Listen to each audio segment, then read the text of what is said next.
I lost my faith. I had been a person who believes in a spirit, so I'm more of a spiritual than a religious. I was just depressed and anxious, and I was mad and hateful. After 33 years as a nurse, Kim Lawler hit a breaking point during the pandemic and discovered a spiritual gift that changed everything. A registered nurse for 33 years, and now you have completely switched. I sat there and I talked to them for a while, as you talk to people who've passed. It felt very, very real and very there. I was like, oh my God, I can talk to dead people. I can do this. The more I meditated, the more I felt spirit with me. And that made me feel magical all over again. Oh, wow. That's quite the breakthrough. You went from being miserable, it sounded like, to learning more about yourself and finding your gifts. We have a purpose. We are not ready to go sit in the rocking chair in the corner for the rest of our lives. I feel like love would be the thing.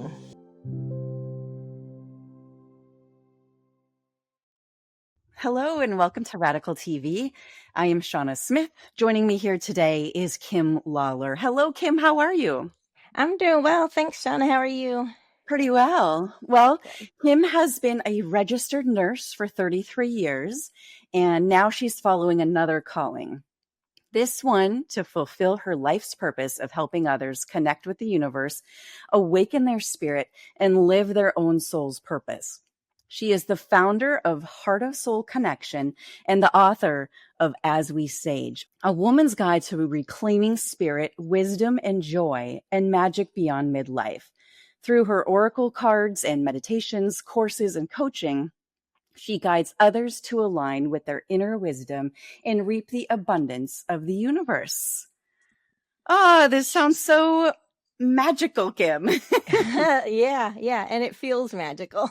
Yeah, I love it. Tell me how you went from, a registered nurse for 33 years, and now you have completely switched. Tell us a little bit about that. Yeah. Well, so COVID happened, and there, the turbulent times of the political stuff around that time, it kind of brought me way down. I was watching my grandchildren, I was working and volunteering, and then it all kind of stopped. And it happened for a lot of us, right? Mm-hmm. And I lost my faith. I had been a person who believes in a spirit, so I'm more of a spiritual than a religious. I was just depressed and anxious, and I was mad and hateful. There was just a lot going on in my head and my body, because I wasn't doing all the usual things that I had been doing that helped my purpose. And one day I was actually packing some photos, and I saw a picture that of my family, and it had my siblings minus my one brother and my parents in it. And we're smiling and we're happy, and I'm thinking about this picture, and I'm thinking about why my brother wasn't with me or wasn't with us in the picture. And then I just started feeling this overwhelming feeling that they were with me, my mom and my brother, because they had both passed since this photo was taken. And so I sat there and I talked to them for a while, as you talk to people who've passed. And it felt very, very real and very there. And so I went to a medium shortly thereafter to talk about this. And she said, "Oh yeah, that was your parents. I mean, your mom and your brother." And we talked about other things as well. And then she sent me an invitation to take a class, and so I did. And when I took this class, I was like, "Oh my God, I can talk to dead people. I can do this." And it was just absolutely amazing to me, right? And so because I had nothing else to do except my gardening, I started getting into more classes and getting into more classes. And then I realized during these classes, and because of the training, that you really need to connect to spirit for this stuff. And then meditating is a big part of it. And the more I meditated, the more I felt spirit with me. And that made me feel magical all over again, because I used to manifest and do all these things. And so I'm like, "Oh, okay." So as I'm doing this one meditation, all of a sudden I start getting these like downloads, and they're talking about writing some oracle cards. So I'm like, okay, I can do that. And so I start doing it all. And then I get to parts where I'm like, I don't know how to do this technically. And so I'd meditate, and then I'd be like, okay, this is your next step. This is your next step.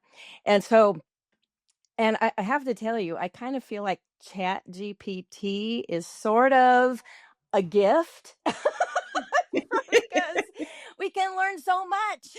so I used to be anti AI, and now I'm just like, I think we were given this gift. Yes. Yeah. So Yeah. it all just snowballed into, suddenly I had a website, and then I'm writing a book, and so I'm just fully in it, and I'm in it to win it for the last third of my life is how I look at it. Mm. I thought you said that you were going to be just like ChatGPT. I thought that's what you were going to say. Like, I'm Not getting all none of these your downloads. I'm like, oh, let's just call Kim. Oh, wow. That's quite the breakthrough. I mean, you went from being miserable, it sounded like, to Yeah. learning more about yourself and finding your Yes. gifts. Yes. And finding the joy in life again too, you know. And at what point then did you decide that you wanted to share what you knew with other people?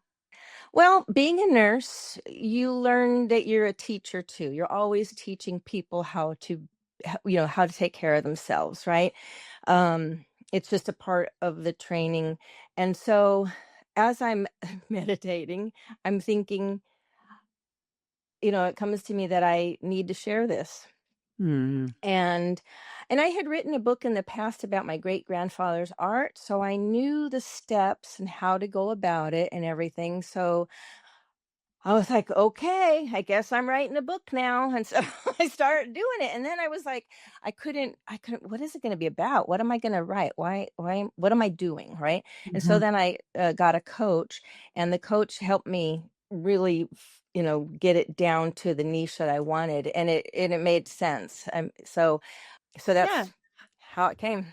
Show us your book and tell us what it's called again. I know you have it nearby. So, Yeah. yeah. It says, As We Sage, A Woman's Guide to Reclaiming Spirit, Wisdom, Joy, and Magic Beyond Midlife in Turbulent Times. And the turbulent times part was the hard part for me because, and I know this isn't always kosher in these sort of circles, but I am a political person. And I had to step back from that because I'm still a political person, but I can't let it eat my brain, I mean, Mhm. because that's kind of what was happening. There was too much that wasn't okay, that was just kind of eating it. And so that I decided, and that took a little bit to decide to put that in there, because spiritual people don't like to talk about politics, and I don't talk about politics a lot, but there are a couple things that bring it to why I did the book. Okay. Wow. So interesting. Tell us a little bit more about the book. I mean, midlife, that's kind of the point when things really start to catch up with us, isn't it? Yeah, yeah. Well, and a lot of us, we retire, our kids are out of the nest, or our bodies are going through changes. And there's so many things that change during this time. And I was starting to feel a lack of purpose, and I'd always been a very purposeful person, having been a mom and a nurse, and those kinds of things. Mhm. Um, and so reminding myself and reminding other women, we have a purpose. We are not ready to go sit in the rocking chair in the corner for the rest of our lives and just, do whatever it is, old people do, right? We Mhm. have, we can continue to have fulfilling lives. Mhm. And part of the wisdom part of the book is talking about how do you maintain your cognition. There is a very specific meditation that helps. They've done studies, and the Alzheimer's. I'm going to get the name wrong, but it's like the Alzheimer's prevention organization really recommends doing this. It's 12 minutes a day. It's a specific thing, but it has been Mm. proven to not only help your cognition, but depression, anxiety. It reduces the cells that are trying to cause immune responses, all the inflammation we have, it reduces that stuff too. So Mm. I recommend it to everyone, but especially women in midlife. Boy, yes, I feel like I know a few people who could really use that. Yeah. Yeah, absolutely. Now you have a unique magic method. Tell us what that is and let us know what the steps are. Yeah. So I call it as we sage. So the AS is for aligning with spirit and aligning with your soul, like truly connecting with your soul. And that usually involves prayer and meditation. I mean, and just talking to spirit. And we welcoming emergence is doing the things that help you find your joy, and doing the things that you can live without. The things that you just need to kind of get out of your life, or get past it in some way, right? So that's emerging, as a spiritual person, as your spiritual self. And then the sage is soul aligned growth and expansion. So this is just continuing the journey with finding either specific meditations that help with this, like the Kirtan Kriya I was just speaking about, or certain places like nature. Should I do walks? What works for me to make me connect with spirit better and make me connect with other people better? um, because it's all about love when it comes down to Mm. it. Hmm. Yeah. That's so true. If someone is listening right now and wants to start implementing your method, what is the very first thing that they should do? I would say get a handle on what it is you're looking for. Is it spirit in spiritual type of way, or is it more of a, I mean, God and spirit and universe, all those, I use them interchangeably. So what is it you're looking for? Are you looking for more of a religious type of thing? And that still works with this. Uh, and how can you change your life to help these things occur? What is it you're willing to do? How much work are you willing to put in to yourself and to your spirituality? Hmm. Is there a common mistake you find that people tend to make when they start implementing the program? Well, I did have one client who joined with me because she was kind of agnostic. She wasn't sure if she was agnostic or atheist, and so she just had to question everything. And I don't have any problem with questioning, and using science as a part of my thing. And so I would try and talk with her about science and this, but then she'd just try and it's like, well, you know what? Some of this is built on faith. We don't know what we don't know yet. I mean, and Hmm. we can't quantify some things. So letting go of the whole idea of the science behind it sometimes is good, because that can catch you up at times. Hmm. And what would you say is the biggest lie that your target audience has been told about what you do and that you've found is completely false? Oh, okay. How do I say this? It's kind of funny because I just had posted something on Facebook, and I have a couple of people who are trolling me about soothsayers and people who aren't doing certain things in a certain way the Bible says are, we're damned, right? I feel like that's the biggest lie, because the truth, in my opinion, is God loves all of us. Everything, it's all love. And this idea of God rejecting any of us for any reason, and sometimes I wish there were a hell for some people, but I don't believe that to be true. I think Spirit loves all of us. What's the real cost when people believe that lie? Well, I feel like your self-worth is diminished. Your And certainly as women, we are absolutely second in that idea. We can't speak our own minds freely. Um, I feel like hate also then becomes a part of your story in a bigger way if you can't accept everyone regardless of their religious background. Yeah. Who do you feel called to serve specifically? Who do I feel called to serve? Yeah. Well, first of all, of course, Spirit. And recently, in this very recent past, I've been getting a lot closer to the Blessed Mother Mary. She's an awesome woman, and there have been a lot of things, signs in my life that's just kind of showing her. And so, women, particularly women who have had difficulty in their lives. I mean, the Blessed Mother had a whole lot of sadness in her life. And I feel like, but women around my age who are at this time of life are the real specific people I serve. Hmm. Yeah. I mean, it really is a turning point in life, when you get to a specific age. And like you said, your kids are gone and your body's changing. Things are really shifting. Is there anything that breaks your heart about your industry that you can talk about? Well, I would say that because it isn't really mainstream yet. I mean, it's becoming more mainstream in the past 10 years, no doubt about that. So that's a wonderful thing.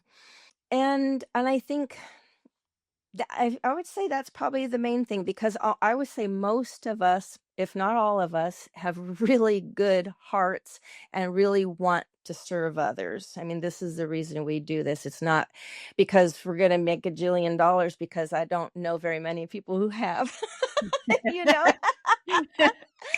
and and I do feel like it's more about yeah, just and nurturing each other. So I feel like we do a lot of that. So there aren't it's just not being mainstream and not being accepted by the whenever I read a book or see a television show where they're talking about mediums or psychics, and it's like talking about witches and all that stuff. It's like so overblown and untrue that I wish we could get past that in our Mhm. society. I don't know if that'll ever happen, but we'll Mhm. see. Yeah. Do you think COVID turned things a little bit? Do you feel like that made a shift? Oh, 100%. Because my own story is one example, and I met a lot of women who started taking these classes during that time because they were available because of Zoom. Suddenly, this opened it up to the world. Really, Yeah. I don't know if I would even thought of taking a class. Honestly, I would not have thought of it Hmm. if it hadn't just magically appeared in my inbox to take a Zoom class.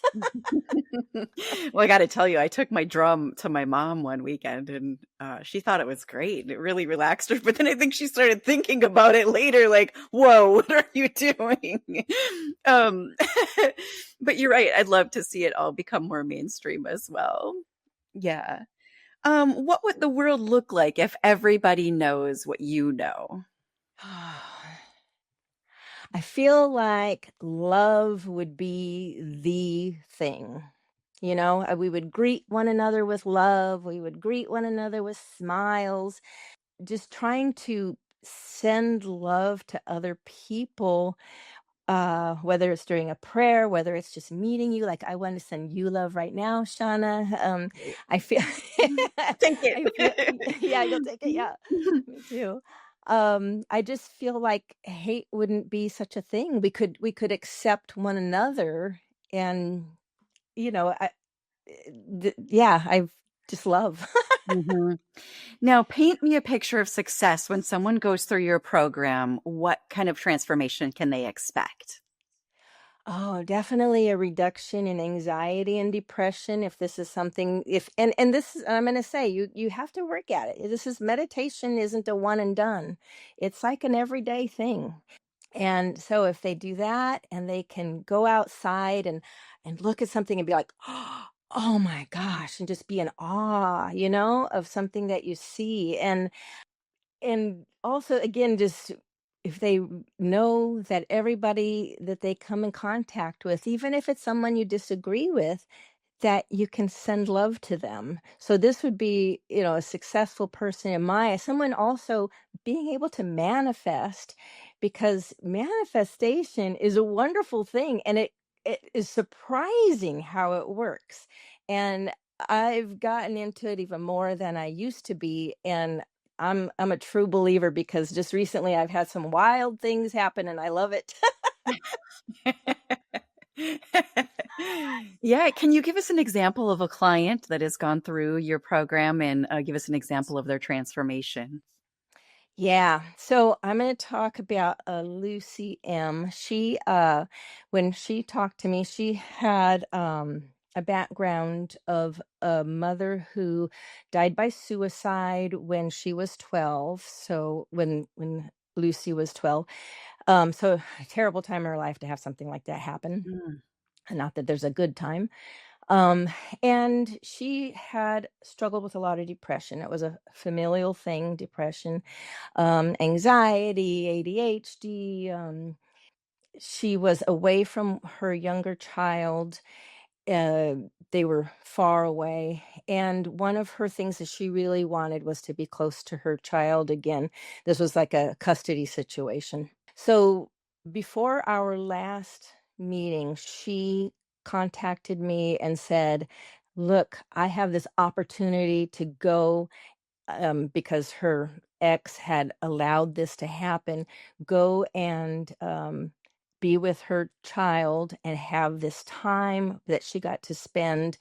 And she had a job because when she first came to me, she was unemployed. She had a job and she felt ready to leave the child she was living with, who was older, and that was another struggle for her. So this child had gotten to a good point, and she was able to go to her other one, which was really the main thing she wanted in life at that moment in time. And so she got it, and I haven't connected with her recently, but last I knew, she was able to, to see the joy in the world and be with her mm, daughter that she wanted to hang out with again and until they're fully grown, right? mhm, So that was a real good story for me that she got to mm. do that. That's beautiful. How long does the process typically take, Kim? I'm going to say it depends. It depends Mhm, how you come in. When she came in, like I said, she was agnostic, didn't know if what she believed. And I'm not going to say she fully switched to being a believer. She's probably still questioning that in her mind because that was the kind of person she was, and that's mhm, fine. That's 100% fine.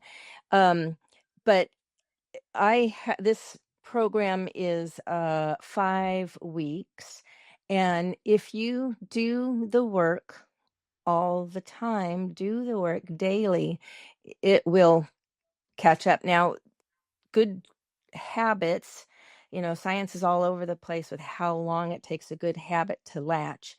And in meditation, there's people who say 40 days is the thing to try for. And so I think the 40 days is a good rule for a meditation that you want to work. Kirtan Kriya, I would say absolutely 100% start with that for 40 days and then do it consistently thereafter, at least a couple times a week. So, give yourself time before you're fully feeling like, but it takes then, it's like you take medication every day. Well, how about you take meditation every day instead of medication? I love that. Love that. Yeah. Wow. So do you have an ideal client that you really like to work with? Well, I would say again, someone, in my age range, just because I can relate to them more. Mhm, And it doesn't mean that people who are younger won't benefit, because they certainly will. mhm, And I tend to work with women, and it's just because that's generally the people who come and look for this stuff. I would certainly work with a man. I would tailor it to a man, however.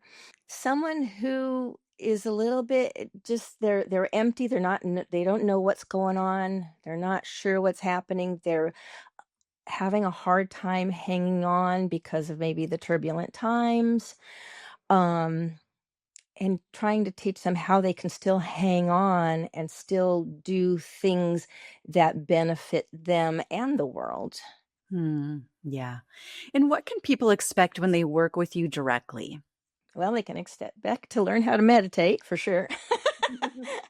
and uh and connecting with your heart and your soul is like one of the biggest things that I feel is important. And then the meditating to connect with spirit, and finding times throughout the day to connect with spirit. So teaching those things, and I teach a little bit of the science behind this stuff as well. Mhm. Why would you do it this way instead of this way?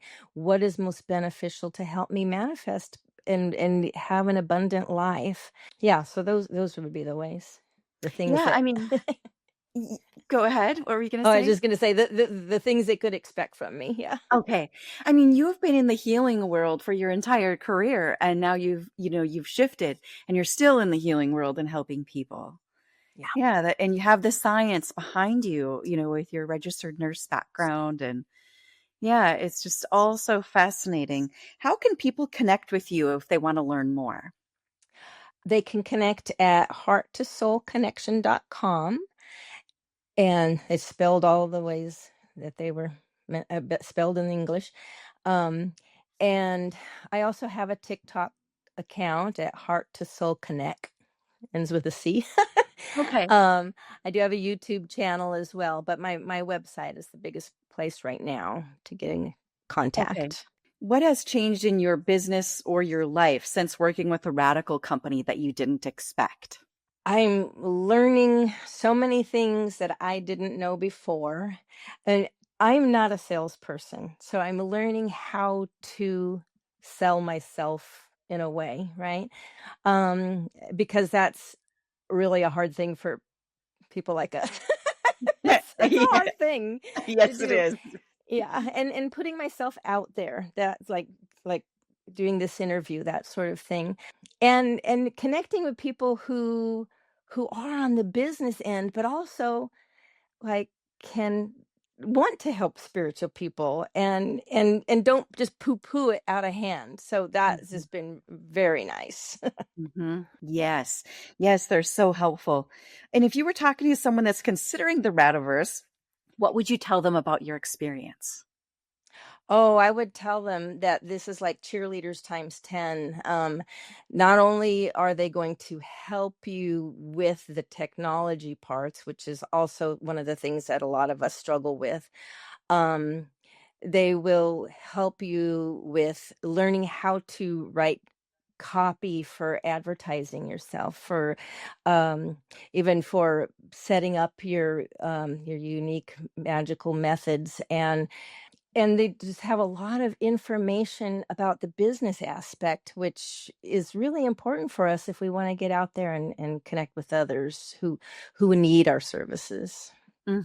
Fascinating story. Thank you so much for sharing. Kim Lawler, thanks for joining us on Radical TV today. Thank you so much, Shauna. I appreciate it.